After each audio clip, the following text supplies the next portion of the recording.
오늘 성경 말씀의 중심 내용 가운데 하나는 때가 참에, 때와 시간은 우리의 알 바가 아니고 하나님의 권세에 두셨습니다. 그래서 우리가 무슨 일을 하더라도 내일을 맞이하게 되는데 사람의 힘으로 오는 것이 아니라 하나님이 정한 시간이 옵니다.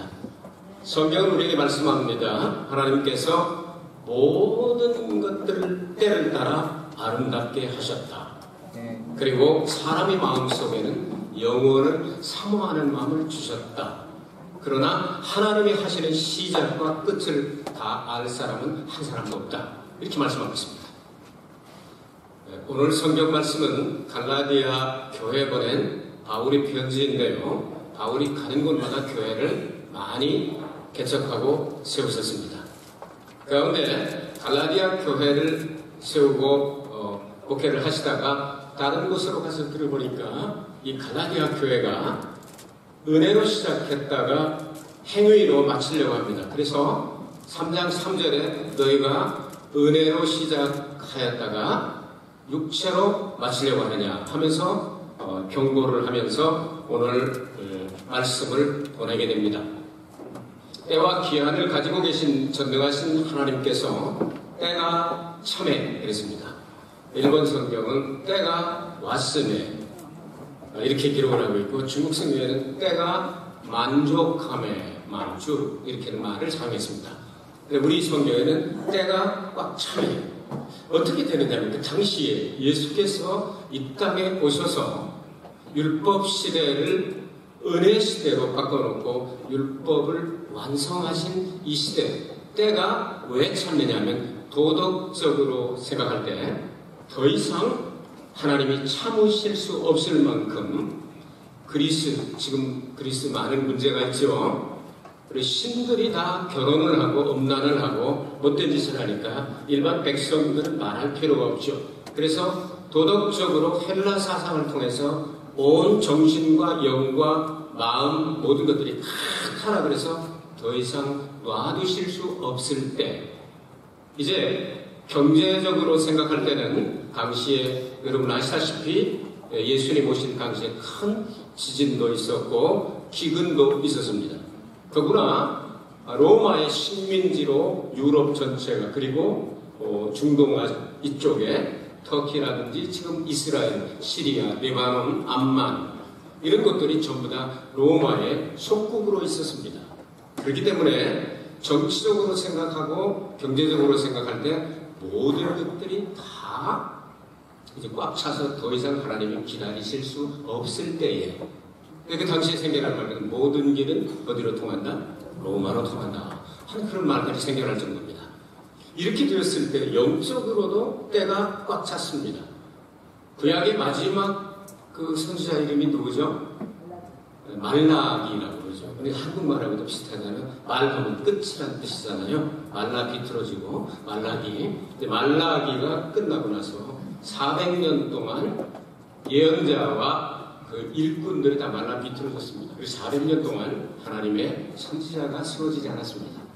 이제 메시아를 대망하기 시작했습니다.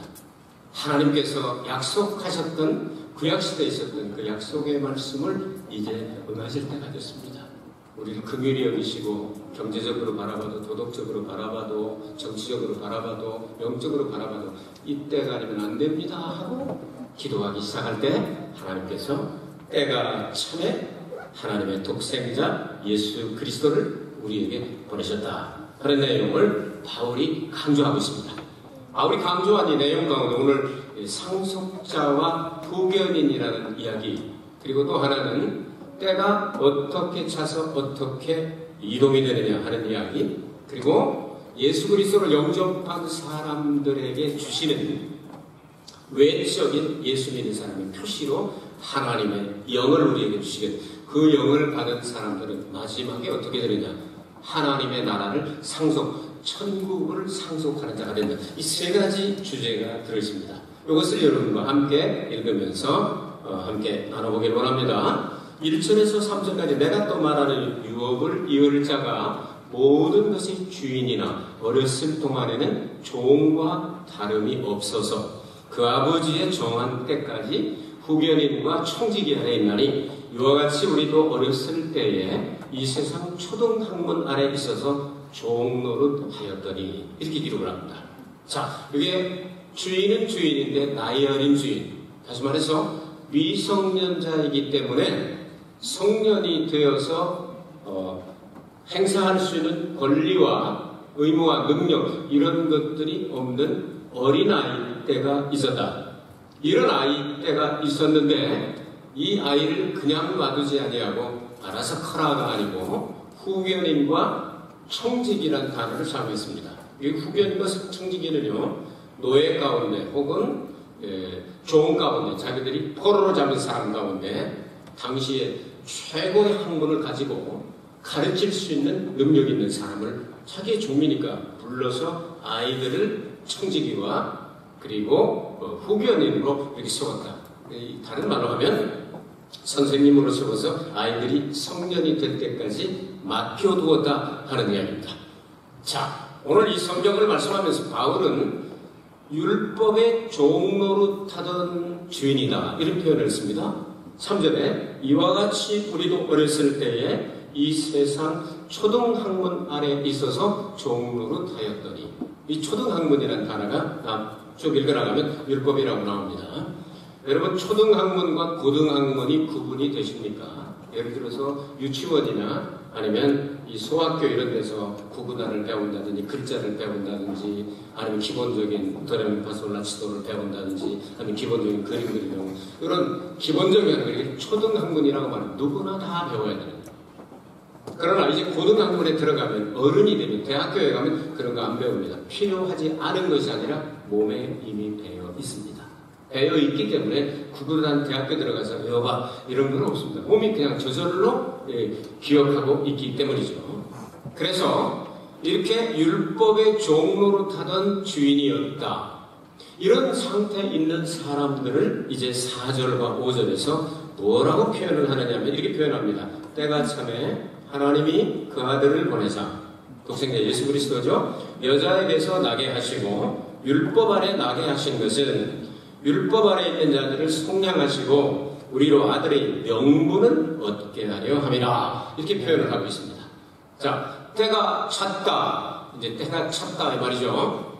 자, 때가 찼다 그런 내용은 율법 시대가 끝났다고도 이제 생각할 수가 있겠습니다. 율법 시대가 끝나야 신약의 은혜 시대가 다가오게 되는데 예수님이 땅에 오실 때 세례 요한이 예수님의 선구자로서 앞길을 평탄케 하고 예비하고 이제 내게 오시는 분이 나는 너희들에게 물로 세례를 주거니와 내게 오신 나보다 능력이 많으시니 그분은 여러분들에게 성령과 불로 세례를 줄 것입니다. 나는 그분의 신들매를 감당하기도 못해 구두끈 묶어주고 풀어주고 하는 이 종으로도 할 수 없는 사람입니다. 하면서 예수님을 소개했습니다.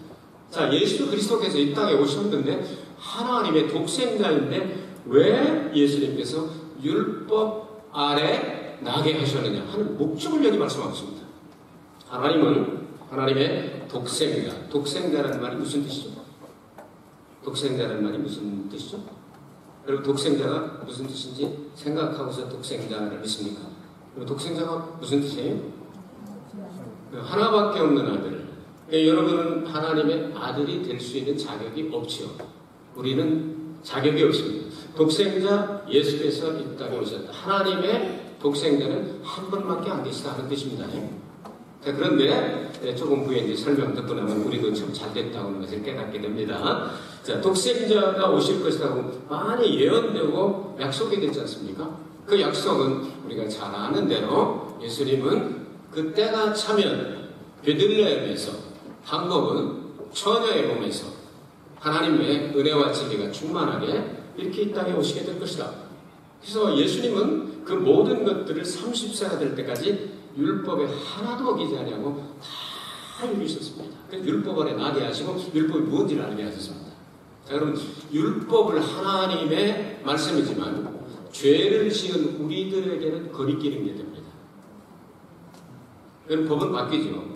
한국에도 간통죄가 없어졌지 않습니까? 그래서 사법연수생 하나가 또 이제 남의 여자 건드려 놓고 이건 이제 없어졌다 해가지고 무죄가 됐습니다. 옛날 같으면 잡혀 들어가죠. 법은 바뀔 수 있는데 하나님께서 하신 율법은 이 복음을 통해서 완성이 되게 되는데요. 그러니까 이 목적이 뭐냐면 예수님께서 율법 아래 나시고 율법을 다 지키시고 그리고 마지막에 십자가에서 다 완성하시게 됩니다. 다 이루었다 말씀하시게 됩니다. 자, 그러면 이 율법이라고 하는 것이 하나님의 진노가 되고 율법을 성경에서는 저주라고도 표현을 했습니다. 다른 말로 표현하죠. 육적으로, 영적으로, 정신적으로 혹은 우리의 생활적으로 적군에게 우리가 포로가 되어서 우리에게 자유가 없다고 생각을 해봅시다. 어떻게 하면 자유를 얻을 수 있겠습니까? 여러분이 만약 포로가 되는데 이 여러분들을 포로로 잡은 사람은 여러분보다 너무 힘이 센 사람입니다. 여러분 스스로는 도저히 포로에서 해방될 길이 없습니다. 나이 많으신 분들은 이제 8월달 다가옵니다만 36년 동안 식민지 통치를 받은 적이 있으십니다. 연약하게 된 조선 사람들 힘으로서는 대한제국 사람들 힘으로서는 해방이 될 수가 없죠. 그런데 더 큰 나라에서 와서 덤비니까 폭탄을 터뜨렸습니다. 수소폭탄과 원자폭탄을 터뜨렸습니다. 그랬더니 이 이상 항복하지 않으면 더 터뜨린다 하니까 무조건 항복하게 되죠. 그렇게 될 때 우리나라가 어떻게 됩니까? 자동으로 해방이 됐습니다. 다시 말씀드립니다. 여러분이 어떤 포로에 잡혀있다고 생각할 때 그 포로에서 해방되는 길이 무엇입니까? 여러분을 붙잡고 종노릇하게 하고 예속시키고 다스리고 자기 멋대로 하려고 하는 이 포로를 되게 하는 그를 어떻게 하면 됩니까? 일본으로 갖다 죽게 하면 되는 거예요. 처리하면 되는 겁니다. 자, 인생에 가진 모든 문제가 있는데 그 모든 문제를 5가지로 요약합니다. 죄의 문제가 있습니다. 절대로 사람 힘으로는 죄 문제를 해결할 수가 없죠. 자, 질병이 있습니다. 사탄의 역사가 있습니다. 저주가 있습니다. 율법이 저주라고도 하는데 저주가 있습니다. 또 하나 뭐죠? 죽음의 문제가 있습니다. 여기에 우리는 포로가 되어서 죽음에 대한 공포가 있지 않습니까? 병에 대한 두려움이 있지 않습니까? 저주에 대한 근심이 있지 않습니까? 또 마귀들이 역사하게 될 때 마귀들과 싸우면서 여러분 참 힘들고 어려울 때가 있지 않습니까? 죄를 여러분이 지으려고 해서 지으면 참 좋지 않은 사람입니다. 그런데 죄를 안 지으려고 노력을 하는데 나중에 보니까 죄가 되어버린 거죠. 그러니까 죄인이기 때문에 그렇게 되는 겁니다. 이 문제를 어떻게 해결하시겠습니까? 율법대로 율법 아래서 나시고 율법 아래서 잘하시고 율법을 완성하신 예수님께서 5가지의 적들을 전부 다 깨끗하게 정리했습니다. 예수 앞에 나오면 모든 죄 사하고 아멘? 아멘. 아멘이십니까? 아멘. 죄 문제는 예수에게서만 틀립니다. 아멘. 자, 사망도 마찬가지입니다. 그래서 예수께서 율법 아래 나셔서 계시다가 이제 죽으시고 3일 만에 부활하셨다. 부활의 능력을 우리에게 베풀어 주시니까 우리가 부활하지 못하게 하는 사망의 권세를 예수께서 처리해 주니까 우리는 어떻게 된다고요? 해방된다. 그런데 오늘 성경은 뭐라고 말씀합니까? 육체는 아직 죄성이 있기 때문에 죽지만 영은 의를 위하여 살게 되느니라. 아멘? 그럼 육체와 영이 하나 되어서 영원히 변치 않는 부활의 몸은 언제 그렇게 되는 거예요? 예수님 재림하실 때다. 성경은 이걸 가르치고 있는 거 아닙니까? 그날만 와라 하고 저는 기다립니다. 그날만 와라. 그래서 예수님께서 허락하신 그 놀라운 은총과 능력을 받아서 그런 사람이 되겠다. 부활해야 되겠다. 이걸 여기서 얘기하고 있는 거죠. 그 목적이 예수 그리스도께서 율법 아래 나시고 율법을 허락하신 목적은 우리의 대적, 우리의 원수를 어떻게 하겠다면 처리하러 오셨다. 그 처리하시다가 예수님 십자가에서 독침 맞고 3일 동안이나 깨어나지 못할 정도로 고통을 당하셨습니다. 예수님께서 오셔서 그걸 다 처리해 주시니까 우리는 어떻게 된다고요? 해방받았다. 아멘. 그럼 해방받은 증거가 무엇일까요? 예수님께서는 율법을 완성하신 것이지 율법을 철폐하신 것은 아닙니다. 우리는 구약 성경도 지금 읽고 믿고 있지 않습니까? 구약 성경의 내용은 초등 학문과 것과 같아서 우리가 잘 배우면 고등학문으로 들어가면 몸에 배이게 됩니다. 나 외에 다른 신을 너희에게 있게 말지니라. 여러분이 하나님 외에 다른 신을 둘 수 있습니까? 없습니까? 없잖아요. 십계명부터 따져봐도 전부 다 우리가 할 수 있는 일을 하나님께서 우리에게 주시게 된 거예요. 그럼 예수님께서 이 땅에 오심으로 말미암아 예컨대 의식법이라든지 이런 동물의 제사를 대신하고 예수님이 피를 대신해서 했던 것들은 예수님이 오셔서 십자가에 달려서 이 제사를 드림으로 그건 더 이상 할 필요가 없다. 단번에 끝냈다고 말씀합니다. 그러나 그 영적인 은총과 그리고 도덕적인 법이라든지 하나님의 형상을 닮아가는 그 모든 것들은 폐하는 것이 아니라 성경은 뭐라고 말씀합니까? 율법을 예수님께서 어떻게 하셨다고요? 폐했습니까? 완성하셨습니까? 완성하셨습니다. 하나님은 사랑이라. 있습니까? 요한일서 4장 8절과 그리고 2를 곱해서 16절에 두 번 나옵니다. 성경 전체에서. 자, 하나님은 사랑이라. 그럼 예수 그리스도께서 이 사랑을 보여주시게 됐을 때 율법은 사랑은 뭐의 완성이라고 성경은 말씀합니까? 예? 사랑은 무엇이? 사랑은 율법의 완성이니라 이렇게 말씀하고 있잖아요. 이것을 예수님께서 하시려고 이 땅에 오셨다. 그러면 우리가 그 예수님과 함께 어떤 관계에 있느냐를 생각해보면 6절과 7절을 보겠습니다. 자, 보세요. 같이 읽읍시다. 시작. 너희가 아들로 하나님의 아들의 가운데 보내사 아빠 아버지라고 부르시느니라. 그러므로 내가 이후에 되는 종이자며 아들이면 하나님으로 말미암아 유업을 받을지니라. 예? 이게 보통 축복이 아니죠. 자, 그러면 자, 때가 꽉 차서 예수님 오셨습니다.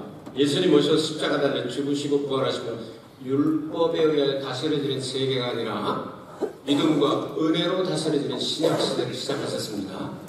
그럼 예수 안에 있는 사람에게 하나님께서 외적으로 증거가 나타나도록 어떻게 했습니까? 예수님이 십자가에서 모든 걸 다 이루시고 부활하시고 승천하신 다음에 보내신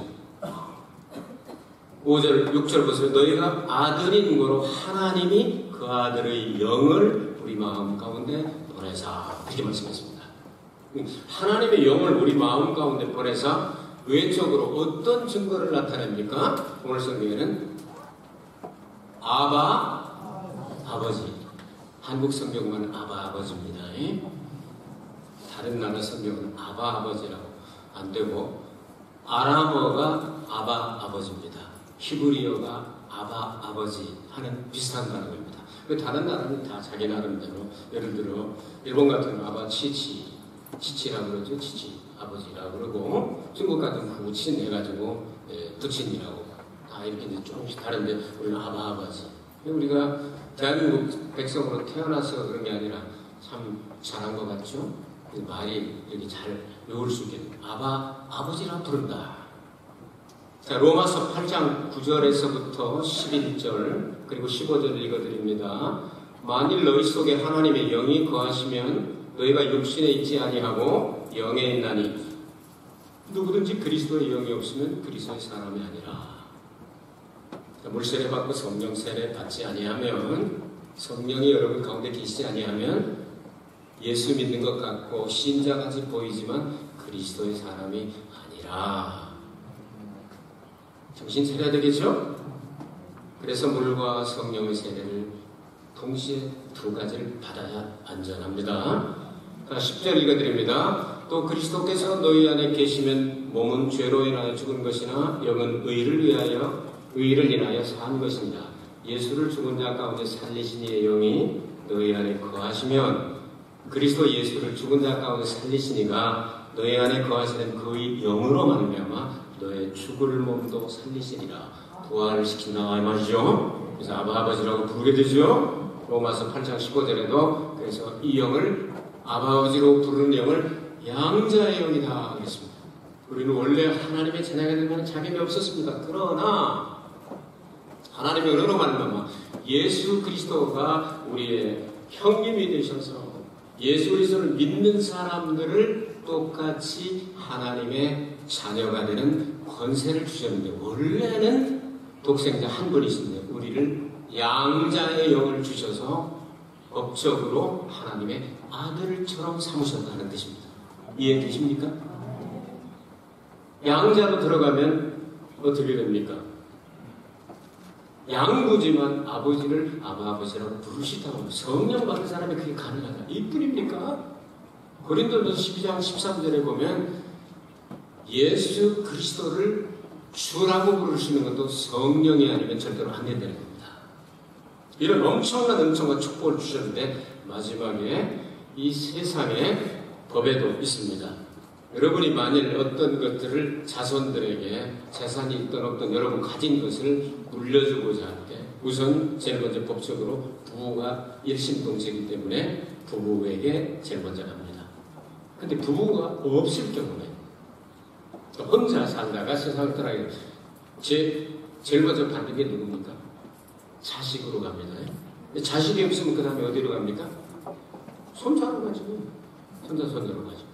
그렇게 하다가 연고가 없으면 국고로 가면 되게 됩니다.